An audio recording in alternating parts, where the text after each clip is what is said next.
Why do we have summer and winter? Like, I know in today's times it's probably a stupid question to ask, but way back in time, before there was any scientific explanation about the Earth's rotation and the sun, back at the times of the ancient Greeks and Romans, how did they explain this phenomenon? That is the question. So, welcome to Mythology in Minutes. Let me explain.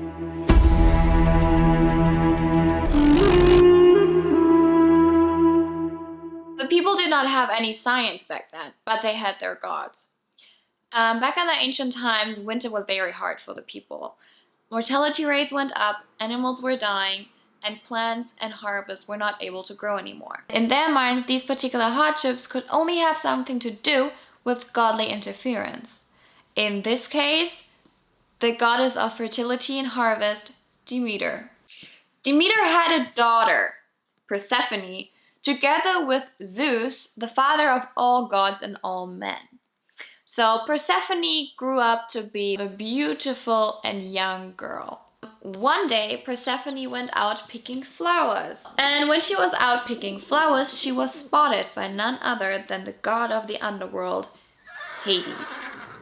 Hades took an immediate liking to her, but instead of asking her out, he just said, whatever, and abducted her to his kingdom. Talking about boundaries here. Well, anyways, Persephone was gone and Demeter went crazy. Obviously, her daughter was gone. And she went to Zeus and asked him, Zeus, do you know where my daughter is? Do you know what happened to her?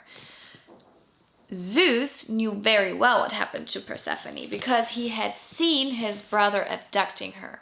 That's right, Hades and Zeus were brothers. So, but he didn't tell Demeter anything because there's a little backstory there. Back when the earth was divided among the three brothers, Zeus, Poseidon, and Hades, Zeus got the heavens to rule above all men and all gods. Poseidon got the rivers, the lakes, and the seas, and all creatures living in them. And Hades, well, Hades got the underworld and was basically condemned to rule the dead. And he did not like that very much. In fact, he was pissed about it.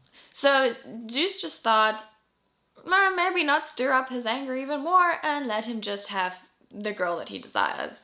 And let's not talk about Zeus's parenting skills here. They were basically non-existent. So he didn't tell Demeter anything, and Demeter went absolutely obsessed with the quest to find her daughter.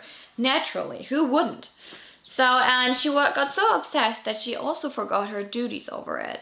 The earth got cold, harvest was becoming impossible, and whole mankind was basically doomed. The whole thing got so bad that Zeus finally decided, okay, we have to reunite mother and daughter. This thing can't go on anymore, otherwise I will have no one left to rule. But there was a teeny tiny little problem here. Let me tell you, there's a rule in the underworld, and that rule says, no matter how good the food looks, no matter how hungry you are, you can never touch food in the underworld, because if you do, you will never be able to leave again. Persephone had been in the underworld for quite a while already, and even though she's a goddess, she has to eat at some point. She did not eat much, but she ate a few pomegranate seeds. Just a few, but they were enough to bind her to her husband and to the underworld forever. Tricky situation right there. Thankfully, the gods were able to strike a deal. Persephone could come back to Earth, but she had to go back to the underworld for a few months every year. And here's the clue. The amount of months that she has to stay in the underworld every year equals the exact amount of pomegranate seeds that she ate. So that means whenever Persephone goes back to her husband, the earth gets cold because Demeter is suffering from the absence of her daughter. But whenever she comes back, spring begins because Demeter can resume her duties. So I think you get the idea here.